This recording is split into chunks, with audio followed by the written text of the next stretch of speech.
بین الاقوامی تعاون کی بات کی جائے تو لبنان نے امریکہ اور فرانس جیسے ممالک سے فوجی امداد اور تربیت حاصل کی ہے، جس سے اس کے فوجیوں کی صلاحیتوں بھی کسی حد تک تقویت دیتی ہیں۔ میزائل، ہتھیار اور ٹیکنالوجی کے تناظرے میں لبنان کے پاس مختلف رینج کے بیلسٹک میزائل کی ایک خاصی بڑی تعداد موجود ہے، جس کی بنیادی وجہ حزب اللہ کے انجینئرز ہیں۔ یہ میزائل ماضی میں ہونے والی جنگوں میں قدرے بہتر اور مؤثر انداز میں استعمال ہو چکے ہیں اور انہیں آنے والے تنازعات میں بھی استعمال کیا جا سکتا ہے۔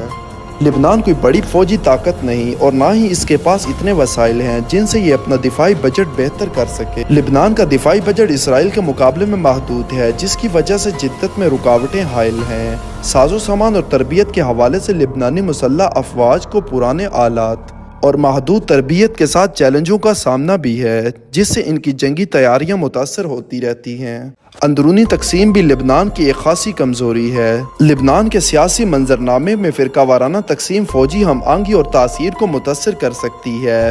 لبنان کی فضائی دفاعی صلاحیتیں اسرائیل کے مقابلے میں بہت کمزور ہیں، جس سے اس کی فضائی حدود اسرائیلی فضائی برتری کے لیے خطرے سے دوچار رہتی ہے۔ لبنان کے بعد اسرائیل پر اگر ایک نظر ڈالیں تو اسرائیل کے پاس تکنیکی طور پر ترقی یافتہ فوج ہے، جس کا تحقیق اور ترقی پر زور ہے۔ اسرائیلی فوج جدید ترین ہتھیاروں کے نظام اور دفاعی صلاحیتوں سے لیس ہے۔ اسرائیل اپنی جی ڈی پی کا ایک اہم حصہ دفاعی اخراجات کے لیے مختص کرتا ہے، جس سے مسلسل جدت اور جدید فوجی ساز و سامان کی خریداری ممکن ہو جاتی ہے۔ اسرائیلی فضائیہ خطے میں سب سے زیادہ قابل اور مؤثر ہے۔ اسرائیلی فضائیہ کے پاس لڑاکا طیاروں، ڈرونز اور درست رہنمائی کرنے والے گولہ بارود کا ایک مضبوط بیڑا ہے۔ اسرائیل کے پاس انتہائی تربیت یافتہ ایلیٹ اسپیشل فورسز کے یونٹ ہیں، جو انسداد دہشت گردی اور خصوصی آپریشنز میں اپنی مہارت کے لیے مشہور ہیں۔ اسرائیل کو پڑوسی ممالک اور غیر ریاستی عناصر کی طرف سے مسلسل سیکیورٹی خطرات کا سامنا ہے۔ اپنے ہمسایہ ممالک کے ساتھ برے تعلقات کی وجہ سے تنازعات کی مستقل حالت میں گھرا ہوا ہے۔ اسرائیل کے فوجی اقدامات، خاص طور پر اسرائیل فلسطین تنازع کے سلسلے میں بہت سی بین الاقوامی طاقتوں نے اسرائیل کو آڑے ہاتھوں لیا اور بعض ممالک نے اسرائیل سے اپنے سفارتی تعلقات بھی ختم کر دیے ہیں۔ اسرائیل کی آبادی کا حجم اس کے پڑوسیوں کے مقابلے میں طویل عرصے تک تنازعات کو برقرار رکھنے میں چیلنجز کا سامنا بن سکتا ہے۔ گنجان آباد شہری علاقوں میں جانے کی ضرورت سے اسرائیل کی فوجی حکمت عملی متاثر ہو سکتی ہے۔ اسرائیلی افواج گوریلا جنگوں میں کوئی خاص مہارت نہیں رکھتی، جبکہ حماس کے جنگجو اور حزب اللہ کے کمانڈوز گوریلا وار میں قدرے بہتر ہیں۔ ناظرین گرامی، لبنان دنیا کا وہ واحد ملک ہے جس کی تاریخ مسلمانوں پر ظلم و ستم سے لکھی گئی ہے۔ اللہ تعالیٰ سے دعا ہے کہ لبنان، فلسطین، حماس اور غزہ کے مسلمانوں کی حفاظت فرمائے۔ ناظرین گرامی، یہ تھی ہماری آج کی ویڈیو۔ اگر آپ کو ویڈیو اچھی لگی اس کو لائک اور شیئر، جبکہ چینل کو سبسکرائب کر دیجئے گا۔ آپ سے جلد ملاقات ہوگی کسی نئی معلوماتی اور تاریخی ویڈیو کے ساتھ۔ اللہ حافظ۔